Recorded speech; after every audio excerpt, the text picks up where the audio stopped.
a bit about the Ardana platform and the integration and partnership, and just chat more about Nervos and the Cardano community. And so really excited to get into the conversation. We'll probably give it another minute or two here to let people join, and we'll get things started.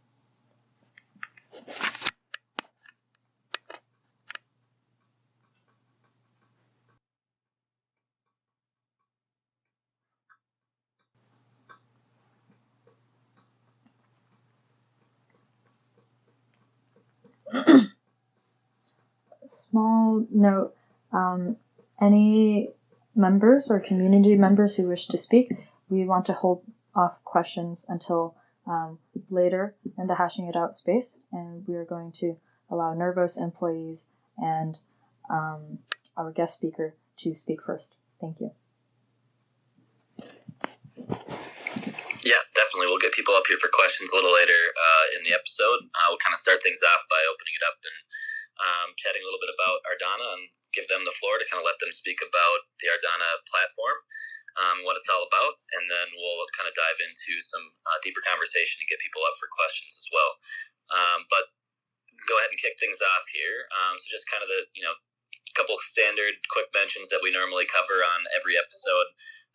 You guys probably know by now we don't talk about the price, so we really can't entertain any questions about the price. There's great Telegram communities that love to talk about that, so I recommend checking those out if that's some of the questions you have. We also can't tell you when Nervos is going to be added to a big exchange. This is just things that we're not able to share details about for anything that hasn't been announced. And of course, all of the opinions expressed on the show are of the individuals and don't represent the Nervos Foundation. But other than that, I want to introduce Ryan. Ryan, are you there? Yep, I'm here. Great to be here. Yeah, thanks for joining. Really excited about the partnership. It's been a lot of fun working with you guys. But just want to kind of open it up and give you the floor and let you kind of share a little bit about the Ardana platform for anyone here in the Nervos community that may not be as familiar with it or might not know about it yet. And I know some of the Ardana community is here as well, so anything else you wanted to kind of share with both of our communities, the floor is yours. Yeah, sure. Sounds great. So I guess a good place to start off is that we are building on Cardano, another fellow UTXO smart contract platform in the space. It's definitely something that's unique to Cardano, Nervos, and a few other chains as well, Ergo included, is utilizing kind of UTXO architecture and adding on smart contract functionality, and that's what we're leveraging, similar to the other protocols building on Nervos, for example. So the particular area that we are focused on is stablecoins, and that's stablecoins within DeFi on Cardano. So we are a stablecoin ecosystem platform or protocol. We're building both a stablecoin and a decentralized exchange as the foundation within our ecosystem. The stablecoin is backed by on-chain Cardano native assets, ADA itself, and it's an over-collateralized model, meaning that there's always more collateral in the smart contract vaults than there are stable coins in circulation. So that acts as a buffer, depending on the changing price of ADA itself. So that's one side of the ecosystem. We also have the decentralized exchange, which is a stable swap exchange. So has a specific use case of highly capital efficient swaps between different stable asset stablecoin sets and stable asset sets. So combining both a stablecoin and a stable swap platform gives that core infrastructure, that core stablecoin infrastructure for Cardano, and serves as two pillars for our decentralized foreign exchange system that's going to exist on top of that, as a layer above that. So the stablecoin will be able to mint different currency stablecoins beyond our initial US dollar pegged stablecoin DUSD, and then the decentralized exchange would facilitate the transfer between those stablecoins in a highly capital efficient manner. And then above that, almost as another layer, would be the fiat on ramps and off ramps, and the kind of necessary onboarding to make it very easy to go from one currency to another, whether that be within crypto in a fully decentralized manner, or even exchanging fiat to fiat transactions, regardless of whether that's an individual or at the retail level, or all the way up to institutions as well that we look to onboard in the long term. So that's what we're building at Ardana. And we do look to go cross-chain as well beyond the Cardano ecosystem, which is a big part of the partnership here with Nervos, is expanding into another interesting chain. He's taken a different approach to the account-based model and followed the UTXO direction. So yeah. Awesome. Yeah, I mean, this is a partnership that I've been really excited about, and I'm happy to finally share with the community. I did pin a tweet to the Ardana Twitter account up at the top, so for any of the audience members that want to go check it out, learn more about Ardana, all of their resources should be pretty accessible from there, so go give them a follow.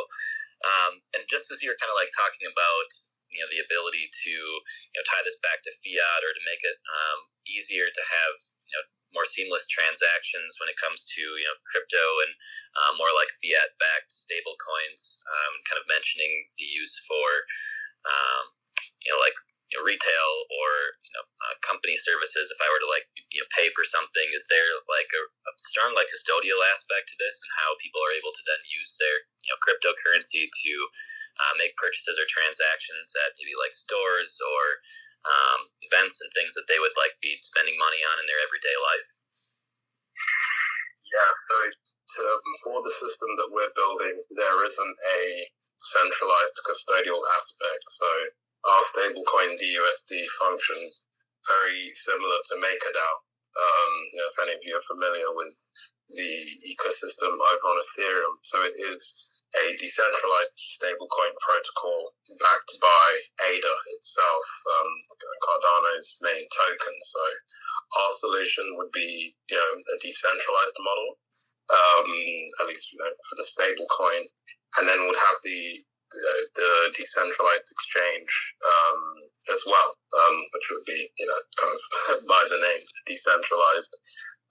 Where the fiat side of things comes into play is effectively keeping it limited to an on-ramp and off-ramp structure, where layered above the ecosystem, there'd be the platform and the functionality to go from fiat into, for example, our stablecoin,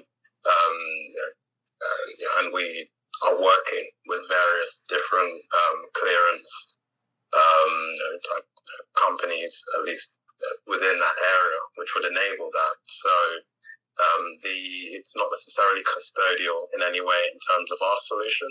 It's more a case of a decentralized system that has the capabilities above it as a layer on top to go, kind of in and out of those decentralized tokens into fiat. So hopefully that gives a good explanation. Yeah, it definitely does. And I think the foreign exchange aspect of this is really interesting too. I mean, for me, obviously, travel's been halted a bit with COVID and everything, but really enjoy traveling to different countries, and the idea of being able to use Dana Swapped to swap into different local currencies internationally based on travel needs and that sort of thing is just like a really seamless way to be able to get like the type of currency you would need in different places, and or just use like cryptocurrency where it's accepted as well. But pretty cool. Did you want to maybe chat a little bit about the Dana token, the governance token that's rewarded to users for supporting the ecosystem, and just like kind of how that works? Yeah, sure. So the Dana token is both a governance token, and a utility token in the sense of the profits from the ecosystem being driven back to the Dana token. So starting off with governance, we have both a stablecoin and a DEX within the system. So the Dana token actually handles governance for both of those systems, whether it's on the stablecoin, changing the various different parameters and collateralization ratios depending on market forces, which the governance participants can vote on. Or on the DEX side of things, changing different pool parameters, listing and delisting of different pools, given that it is a platform similar to Curve, and how the token serves a strong purpose in terms of liquidity mining rewards, and driving that to the various different pools. So kind of extended beyond governance is the reward aspect of the token, being a real driver in terms of liquidity to the various different liquidity pools on the on the decentralized exchange. So that covers the governance aspect side of things. So moving on to more of the utility aspect, in that it's a powerful ecosystem when you have both a stablecoin and a decentralized exchange. There's a lot of value being created, and it made sense for us to ensure that that value is being driven towards the token. So through staking the token, that is where that value goes back to the holders of that token. It's effectively a revenue sharing system that's distributed to the stakers of Dana, of the Dana token. And how that would work, we're following a similar model to Curve, a VE model, as opposed to calling it VE vote escrow. We call it EX Dana, where you effectively stake your Dana to earn X Dana.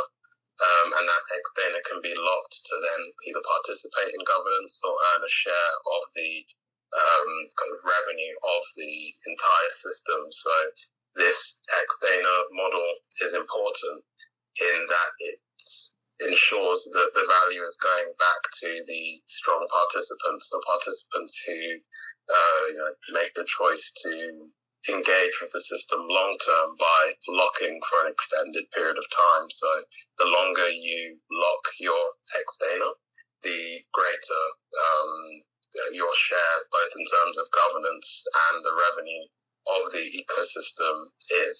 So really important, kind of introducing the time aspect as opposed to just rewarding only based on number of tokens, because it effectively becomes a whale game. So an important aspect there. So to summarize, both governance and giving a share of the revenue of the entire ecosystem. Awesome. Yeah, I mean, there's just a lot of opportunity there for people to get involved and participate, and definitely a lot of rewards that are available to those that decide to do so. Yeah. Yeah, I have a question. I'm just curious about the experience of building on a UTXO chain, or UTXO, on for Cardano.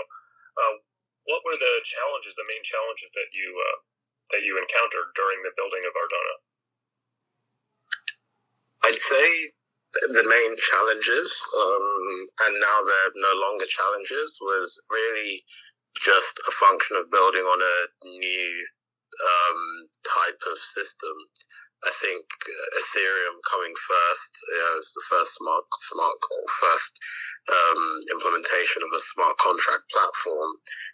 Many blockchains following afterwards, and many design considerations, languages, libraries followed this account-based approach to putting together smart contracts. So our challenges were really just getting accustomed to a new model. And once we got, accustomed to that, things became a lot easier. So to give an example, there is this concept of concurrency when working, with, at least on Cardano, and being able to scale the system. And initially, it was a challenge, but once we kind of stripped everything away and went back to the drawing board, as opposed to just replicating what's been done on Ethereum or using those same design considerations, that was where we were able to yield a lot of benefit and actually be able to leverage the EUTXO model in a way that gives far more granular control over scalability when you're building your applications, especially when you're building a decentralized exchange. So that's something we've seen across the space as well, with the various different solutions to dealing with something like concurrency, which concerns different transactions happening in parallel. So yeah, I'd say that's where the main areas of difficulty were. And apart from that, it's been a very similar experience, kind of building with regards to any other smart contract platform. So I guess an additional area would more so be that, we're effectively one of the first protocols like this and of this scale building on Cardano, and we're at least within the first generation of DeFi on Cardano. So being that early does mean that there's a lot of groundwork that hasn't been paved with regards to tooling and testing and libraries and infrastructure. So it hasn't, involved a lot of work on our end to put together those frameworks. So that's been exciting. And we definitely don't look at that as a challenge per se, but just the function of being one of the first building and, making it easier for the next generation of DeFi to be able to utilize that same tooling. So yeah. Yeah, there's definitely a lot of challenges. We encounter them in Nervos as well, since we're also UTXO based. And I believe that in the early days of Ethereum, anyone who was around there, they would remember that it was the exact same way. The tooling was pretty terrible in the beginning. I believe Vitalik is actually quoted in saying that it was like eating glass to have to build on the platform in the early days, as it was so difficult and the tools were just simply not there and not refined. And it took several years for it to really get where it is today, where it is so much better than it was at the very beginning. And so all of our ecosystems are kind of playing catch up in that regard, and we have to go through that same process that Ethereum did in the early days, and really build out all of that tooling that's required to bootstrap a new ecosystem into the future DeFi space. Yeah, and kind of on that point as well, it took a while for DeFi to actually come into play and spring up on Ethereum. I think I got involved in the space around 2015, so quite a while ago, so very close to right around when it initially launched. And DeFi only really kick-started, at least the DeFi in our current form, and all the excitement, the core protocols, was really coming off the back of DeFi summer, kind of around 2020.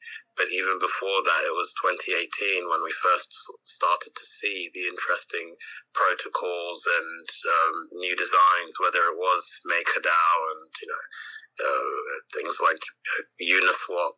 It took a while for that to come into play. So I think looking at it, kind of taking that time scale into account, it does look it does seem that both Cardano and Nervos are actually moving along quite quickly in terms of development, and we do have a lot to kind of look back on with Ethereum and what's happened there. But yeah, some interesting memories from back then.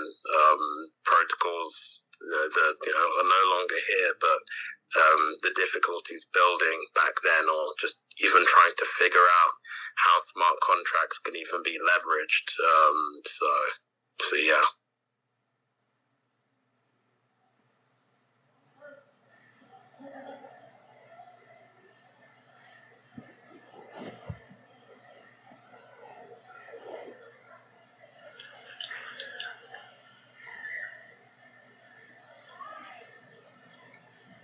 Great. Well, let's maybe shift the conversation a little bit and talk about the partnership and integration with Nervos, and just kind of like your view on the future of UTXO-based chains, and maybe why that was intriguing as a part of this partnership opportunity, as well as obviously combined liquidity and interoperability as a way to really grow the DeFi space. Yeah. So the partnership's really exciting, kind of, for that reason of another UTXO chain, similar model, similar experiences with the applications building on that. So it's definitely going to be interesting to see the collaborations that will spring up. But really, being a DeFi protocol and existing in this space, we're at least beginning to see the importance, or at least the past year or two has seen the importance of truly cross-chain applications. And Nervos, it made sense for that to be a chain that we expand to. So part of that expansion is going to involve us utilizing Nervos's cross-chain bridge, which was built and links the Cardano and Nervos ecosystem. So that's going to be exciting for us to leverage that and be able to provide a way for our community to easily explore another ecosystem effectively. So we will be launching kind of liquidity programs within Nervos, and that would be incentivized. So we'd be kind of launching a liquidity pool for Ardana token, and incentivizing that as well on Nervos directly. So that's going to be exciting to see.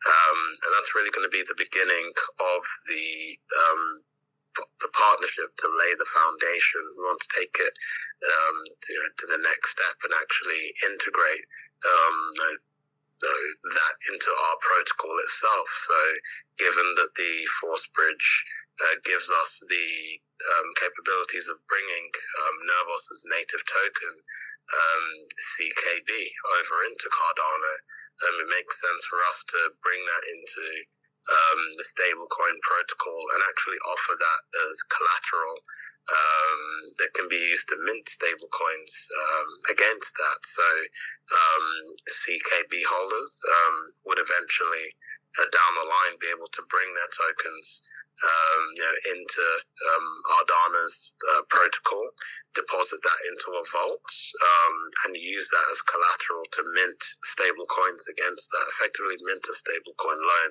against your CKB collateral, and then use those same stable coins in the wider Cardano ecosystem, or even take those stable coins back into Nervos and use those in the Nervos ecosystem for whatever use. And then once that's done, you then come back into the Ardana ecosystem, and then you pay back your stablecoin loan, and then get access to that same CKB collateral. So very interesting there. And I think the long-term aim is to really have our platforms existing on both chains in a symbiotic way, where it's very easy to leverage all the functionality that we'll have on Cardano on Nervos as well directly. So that's going to be really exciting there, seeing how the cross-chain aspect, or at least our thesis is going to play out, and it makes sense, for the early work to, begin on, a similar, a chain with a similar architecture to Cardano. So, that really encompasses the partnership. And, alongside that, it's just fostering more relationships with protocols on both sides of the ecosystem, knowledge sharing and resource sharing, given, the similarities, of UTXO chains and kind of building smart contracts on that, and a lot of the things that we can learn going forward. So it's going to be exciting to see the communities come together as well. Yeah, definitely. I mean, one of the things that... Taylor, did you want to go? No, go for it. Go ahead, and I think Shannon's got something. Okay. Yeah, I mean, one of the things that I'm most excited about with this upcoming bridge and this partnership is that this is one of the first times that we're going to see a true low-friction environment for DeFi between two ecosystems. As in, up until this point, almost all the chains are tied to Ethereum in some way, shape, or form, which makes sense. That's where DeFi started. That's where most of the traffic is at this point. But we all know how the experience has become with the extremely high fees. On a good day, $50 is pretty good. That's the low end, and it can be hundreds of dollars on the high end, and that is severely restricting the flow of asset transfer over bridges. I mean, that's because even though Nervos fees are extremely low, there's another half of that. There's always the Ethereum half of that. So it's restrictive, and it does not flow very freely. But between Cardano and Nervos, which both have pretty low fees, the flow of assets between the two is much, much lower friction. And so when we have things like arbitrage and all kinds of the just normal activity, which is used to normalize the price action between the two ecosystems, that can now occur at a much lower volume and at a lower price. So we could see over time the beginnings of what we are all hoping for, which is that liquidity freeway between the different networks. And it might start right here with the Nervos and Cardano. Yeah, definitely. And I think that's at least what I'm looking forward to, is how the space in general is going to react to a thriving DeFi ecosystem that's almost removed from Ethereum in a way. There'll definitely be the connection, at least, given that there'll be bridges from Cardano to Ethereum, and likely the same with Nervos as well. It's not a case of competition in any way, but I think it's going to be interesting to see a different experience of utilizing those applications, but also different communities as well. Cardano has been interesting, kind of, from my perspective, seeing communities spring up, ecosystems, industries spring up, especially our NFT landscape within Cardano has been active for a while, very active, and people are definitely surprised coming into that it's so active without any real, connection to Ethereum or other ecosystems just yet. And that's still happening. And it's going to be cool to see that happening between Cardano and Nervos, and see that grow as well, into other chains and ecosystems. So I do think the space is getting exciting, at least from the cross-chain or alternative chain aspect as well, and the different communities that are springing up, both on Cardano and Nervos.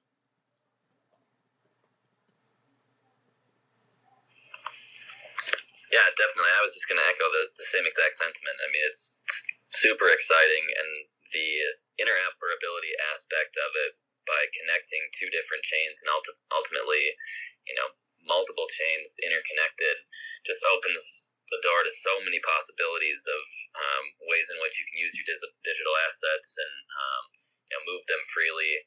And outside of anything that's maybe connected back to the Ethereum network, I mean, this is really kind of exploring the first, connected ecosystem outside of that, and that's pretty exciting. It's cool to be a part of the pioneering edge of integrated DeFi, if you will, I guess. But I know Shannon put your hand up a second ago. Shannon, do you have something to add or a question? Yeah. Hi, Ryan.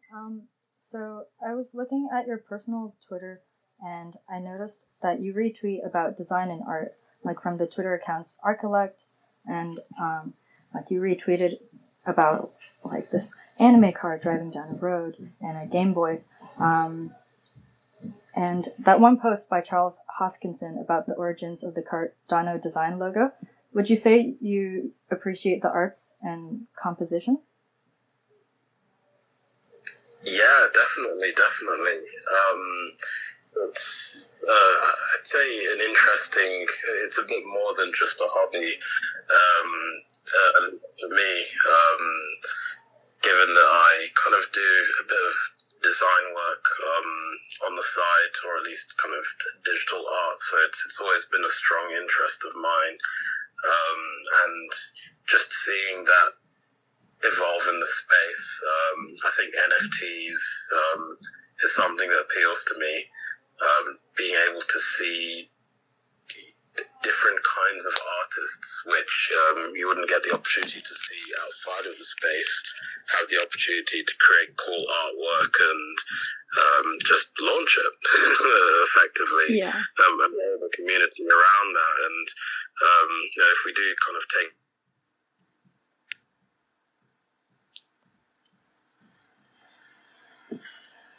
Hello? Oh, I think Brian might have gotten rugged. I did want to ask a follow-up question, because looking at the Ardana website, it's gorgeous. Absolutely the design, the layout. You can really tell that Ryan put a lot of thought into the user experience of Ardana users on the website. I wanted to ask, how does his appreciation of the arts influence his approach to developing Ardana? But it seems like he is still disconnected. So.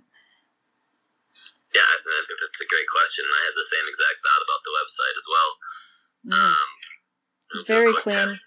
Very it's very ahead of its time in terms of the composition of everything. It's really good. Yeah, they did a great job. Hey, Ryan, can you hear us? It looks like he was bumped down to listener. We'll see if it kicks him out here, and hopefully we can get him back up here on stage.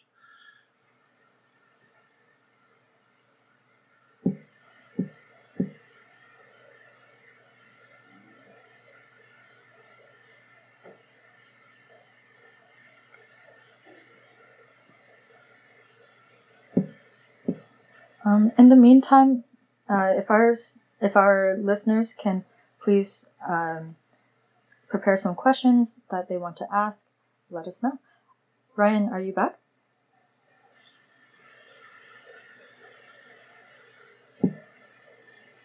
Hello, Ryan. Hi, welcome back. Hey, sorry about that. Rugged again. Yeah. Yeah. So your appreciation of the arts. I wanted to ask a follow-up question because you do seem very passionate about it, right? As you said, it's more than just a hobby. You're quite interested in the space.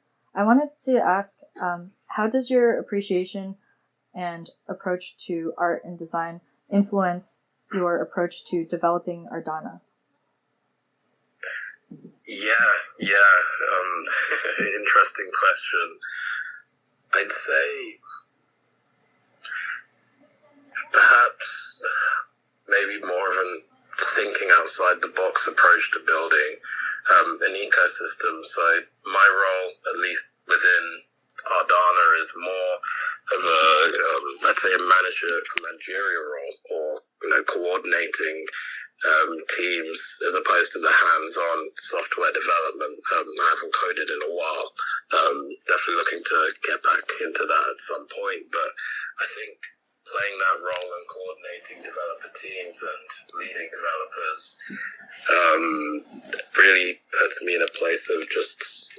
focusing on high-level thinking and how different things fit together. And if you look at Ardana as a protocol, it is unique in that we've combined both a stablecoin and a stablecoin DEX under the same protocol. I don't think that's ever been done. And there's other interesting design considerations, that we've made, which are just very outside the box and almost experimental. And I think, it is more of just, being willing to step outside the box and, have an open mind to different ideas, as opposed to just following the set playbook of how you should design a protocol or how these different aspects of a stable coin should fit together.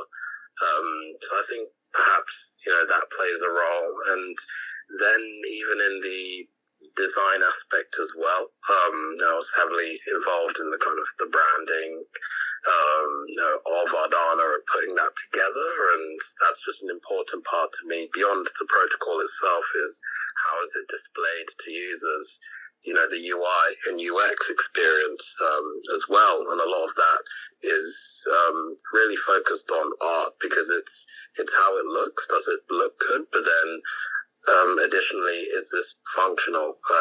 Is this something that anyone who knows nothing about blockchain can step into and be able to use? And I actually think that is probably one of, if not the most important things that's going to lead to the real growth that we, are all looking for in this space. It's cool that there's, however many millions or tens of millions or so of us here. But what we really want is mass adoption, true mass adoption, where we see, the blockchain being spoken about, or, kind of, in the same realm of the internet. It's just something that's there that everyone utilizes in some way in the background, and then kind of DeFi layering on top of that. And I think a lot of that just comes down to UX and UI. On a technical aspect as well, I think there's a lot of work to be done on the cross-chain side of things to make that more streamlined and accessible. But then even at the application level, the people building, it's, is this easy to understand? Can an average person step into this and just know exactly what to do, with their capital? So I think, I do think that that's going to be a real big driver of growth in the space, and it really just comes down, right to UX and UI, and by an extension, really just art and design. So yeah. Yeah, 100% completely agree with you there.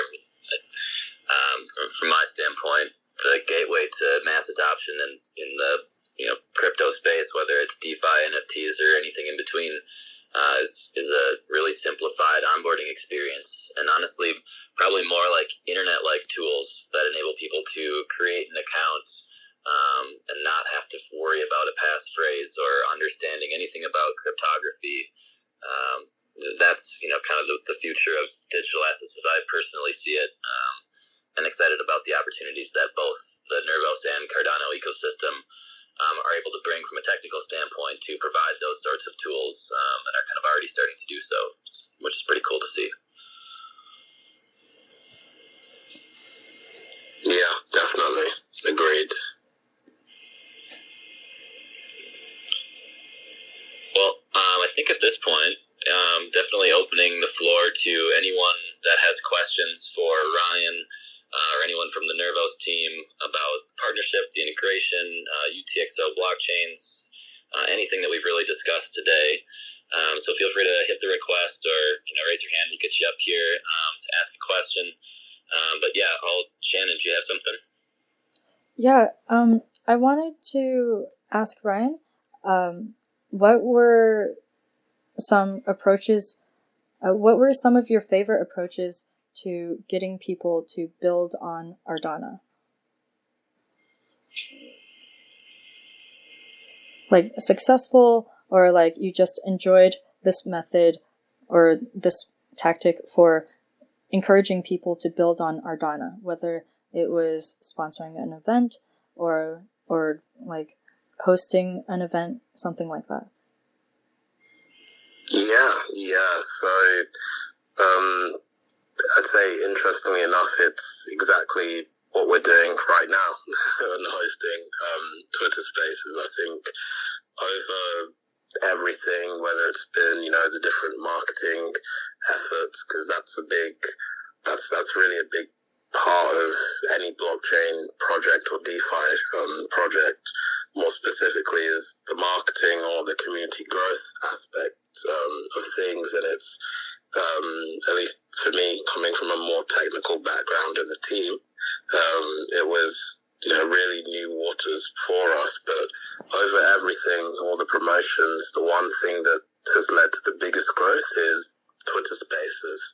We initially started with Telegram calls, and that was because for whatever reason our Twitter profile we weren't able to do Twitter Spaces, but the Telegram calls themselves initially were really exciting. The community enjoyed that.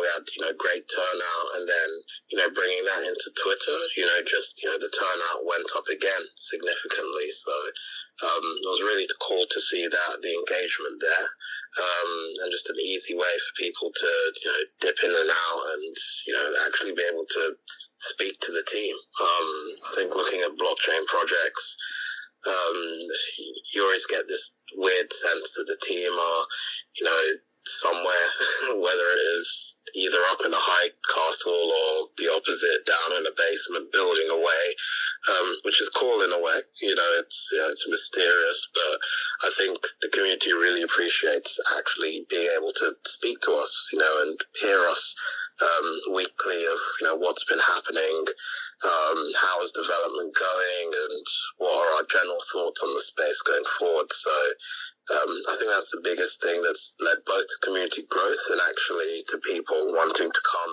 into Cardano and build, and into Ardana to participate in any way. So, yeah. Awesome. Yeah, I completely agree. I mean, Twitter Space has just been a great platform. Other than the pretty frequent disconnecting, it's been a great space to foster partnerships and get feedback from the community.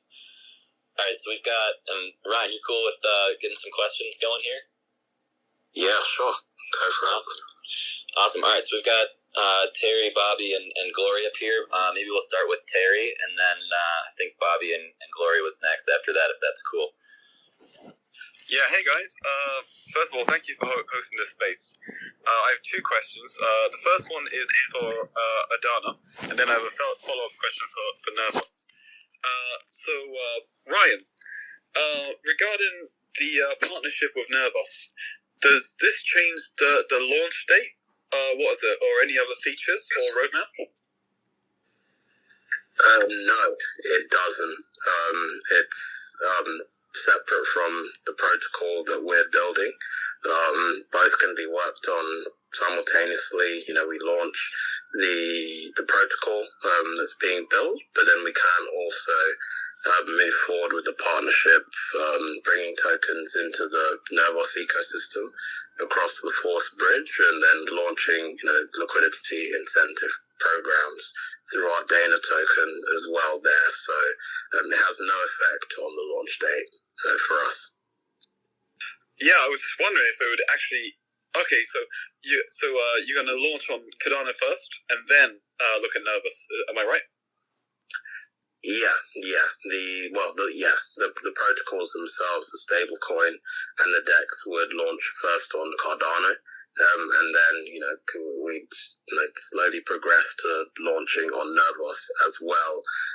The token itself, Dana, is already live and trading, on a few different exchanges. So the next step would be to then move towards the liquidity programs, taking those across the bridge into the Nervos ecosystem. Okay, great. So my follow-up question is for Nervos, and it's in two parts.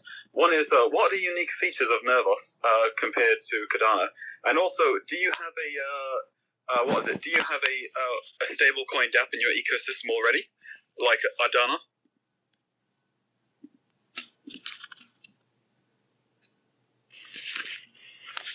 Jordan, you want to take that one? Yeah, sure. I'll take some of that. So the first part is, how does our technology compares? Well, I mean, there's actually a remarkable amount of differences between our two platforms, but we come from a common ancestor, which is the UTXO model, which was originally created with Bitcoin. So because of that, we have similarities in the approaches that we need to take and similar challenges. And that's part of the reason why we have the UTXO Alliance, which Nervos and Cardano are both a part of as founding members of that, because we see that even though our platforms are ultimately different, frameworks that are used are different, language are different, the general, you could call it shape of the way that we form our dApps is very similar. And so because of that, that's why we have this alliance that formed at the very beginning. And then the second part, I believe, was on existing stable coins. We do have the TAI stablecoin, which is part of the Nexus DAO, and I'm not sure if there are any others. Taylor, do you know if there are any others launched at this point, other than the USDC and all of those? Yeah, I think just TAI for now. I don't know if Yokai has any plans for a stable coin, but yeah, I think just TAI is the only one coming to mind. Right. Okay. So TAI is the only one we both know definitely exists on Nervos as a native stable coin that's being created right now. There may be some others in the near future. I feel like this should be something I can remember right off the top of my head, but I can't at the moment. And then, of course, we also have the ones that come over the bridge. All of the USDT, USDC, DAI, and all of those are all stable coins that are supported on Nervos as SUDT tokens. Do you know if TAI is algorithmic and requires KYC? That I can't answer either. I believe that it is similar to Maker as well. That's kind of like the tried and true model. So that's what I believe it's based on. And as far as KYC, no, I can't recall on that one. Sorry. Okay, that's fine. I'll check it out. Thank you for your answers, guys. Speak to you on Monday, Ryan. Cheers. Thanks, Terry. Appreciate it. Bobby, you want to go ahead? Yeah, quick question for Nervos is, are you guys doing anything or participating in Sunday Swap at all? We are, yeah. So that's kind of like a partnership that is kind of like actively in the works. I think we've released some things on our Twitter regarding that as well. But yeah, that's obviously a Cardano-based DEX that we are working on, doing some very similar work as we are with Ardana. Thanks. Yeah.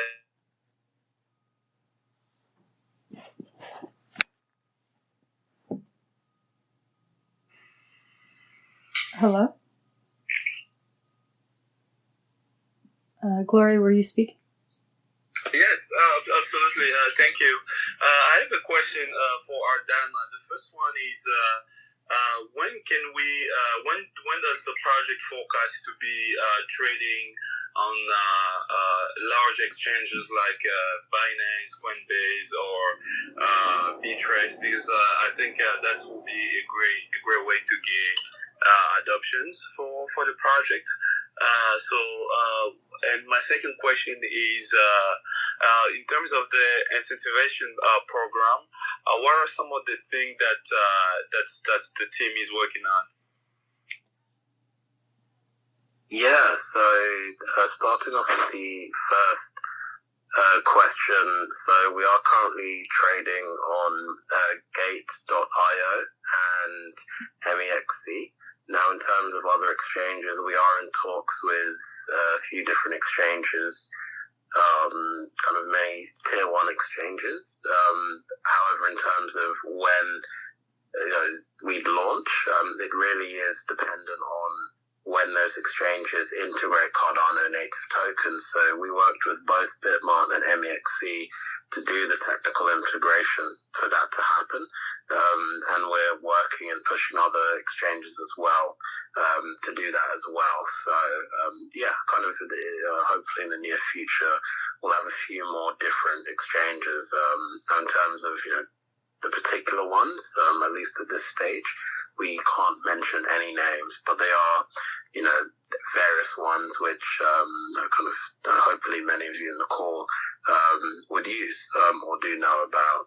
So on to the next question on the liquidity mining program.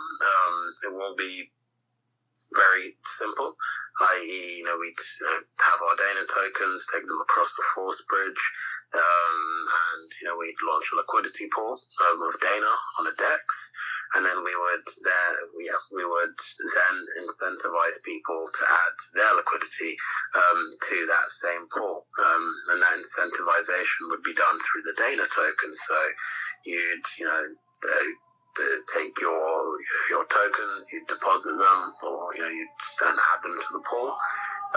You'd provide liquidity. You'd then take your liquidity pool tokens into our platform, and then you'd be able to effectively stake them to earn more Dana, as a reward for both providing liquidity and also staking those for whatever period of time you've chosen to. So yeah, that's how it will work, at least in the basic sense. But we are, exploring other alternative models as well.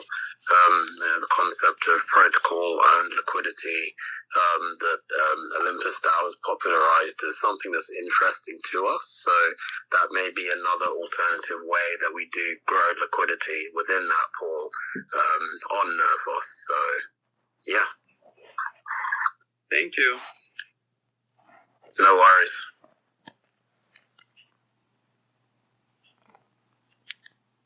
That was a great question. Bobby, did you want to ask a question next?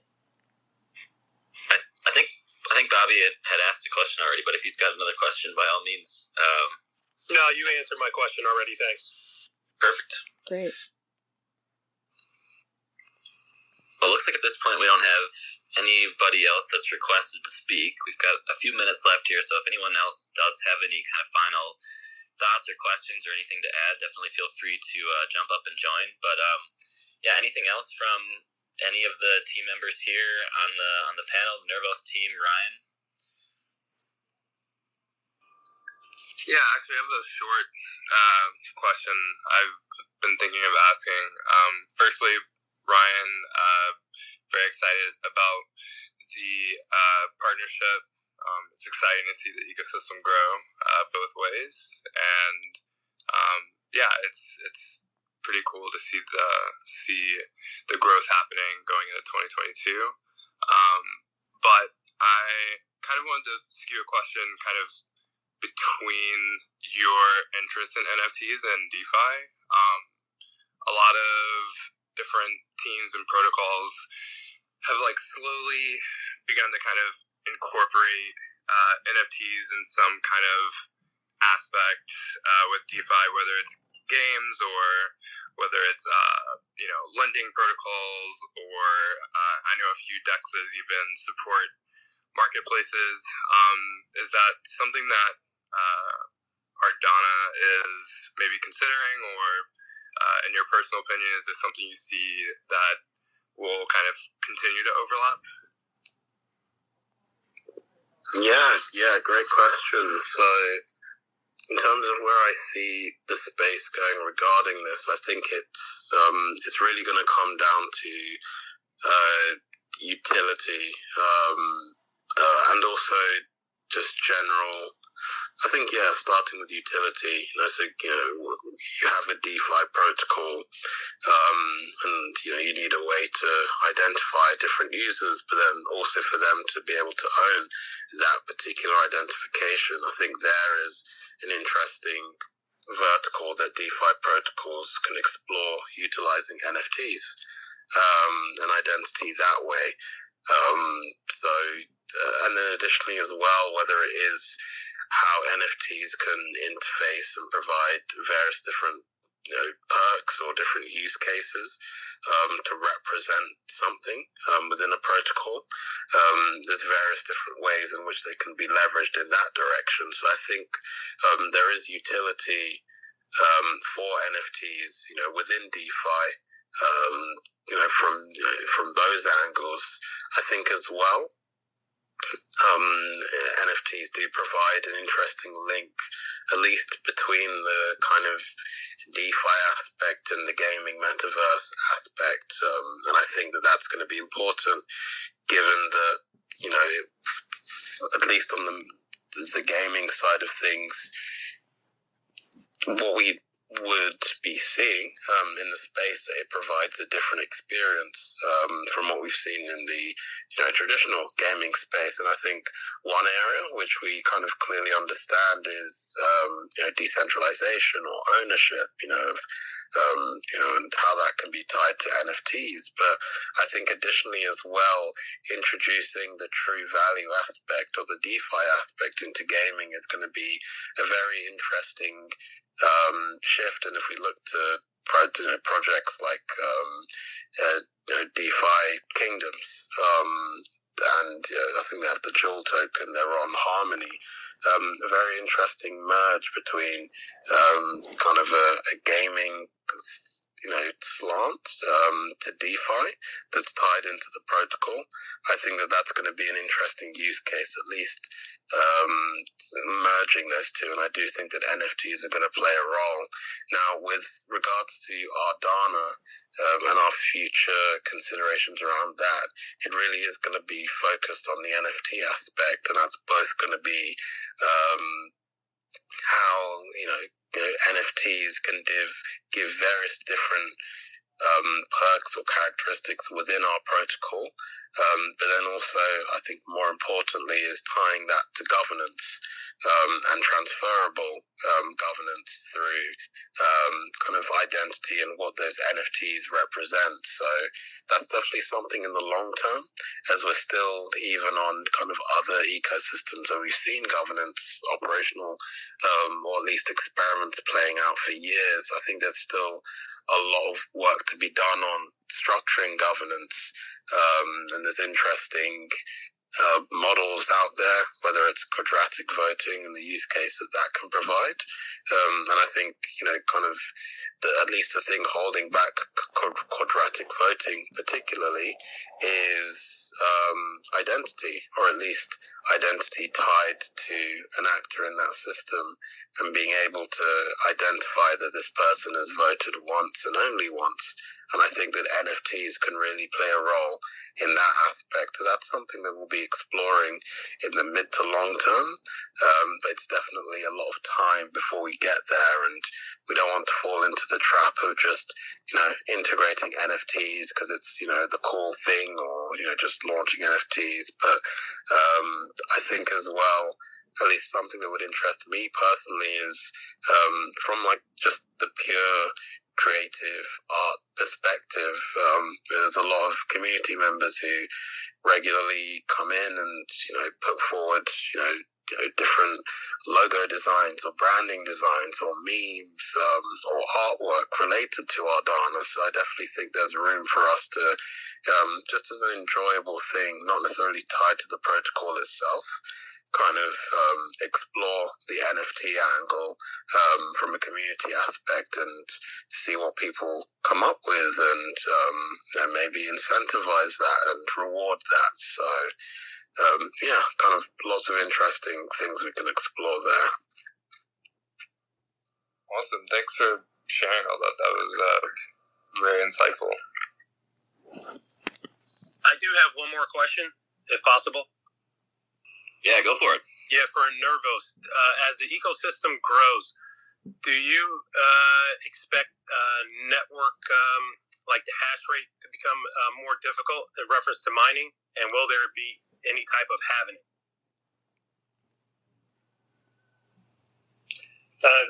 Generally the hash rate will continue to increase. But that's completely dependent on basically the price. I mean, that ultimately the price determines the amount of assets that are on the system, and then that's paid out in CKP. So it's a kind of like an auto-scaling way of matching the amount of protection that's being matched with the assets on the system, which is the same exact method that's used on Bitcoin. So yes, the difficulty probably will continue to increase in the future. And then in terms of the halvening, yes, that is also something that happens. It's just like Bitcoin in that respect. Every 4 years, there's a halvening, and that let's see, I think we're about two years in or so. So it's got a little ways to go before the first halvening, but it follows the exact same schedule as Bitcoin, so we will be seeing that in the future. Okay, thanks. So our hashing it out space is about to wrap up. I do have one last question for Ryan. Before I go, does anyone else have any questions? Okay. So my last question for Ryan. I'm looking at Ardana's pitch deck, and the slide I'm looking at is our team.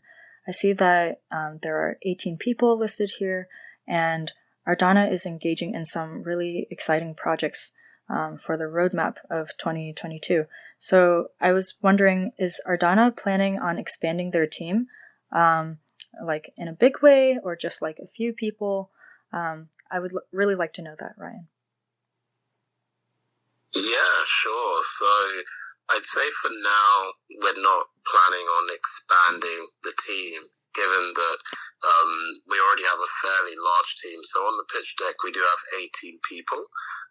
That pitch deck is not up to date. I think the team has effectively grown to around 30 team members, and this is 30 team members kind of concerning the core team plus developers and the other aspects of within a DeFi protocol or a company. But kind of additionally on top of those 30 team members, we have our community managers and our social media managers. So if we include all of them, that's where it pushes beyond 40. So that's a very large team, and it's definitely large enough in its current form to really achieve all our aims, plus more.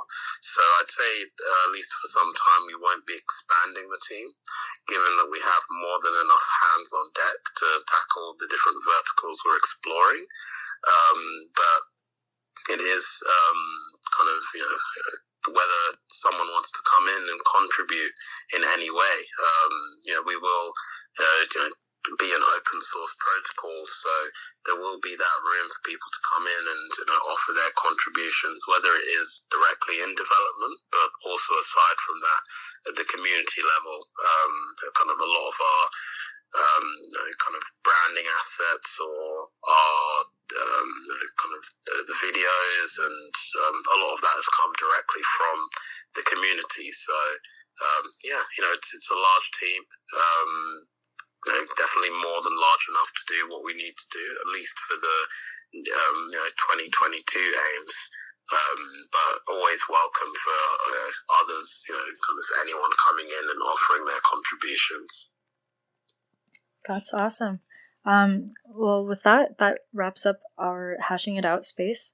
I want to thank our Nervos team members, Jordan, Taylor, Amir, aka Chromabit, and Ryan. Thank you so much for talking about Ardana.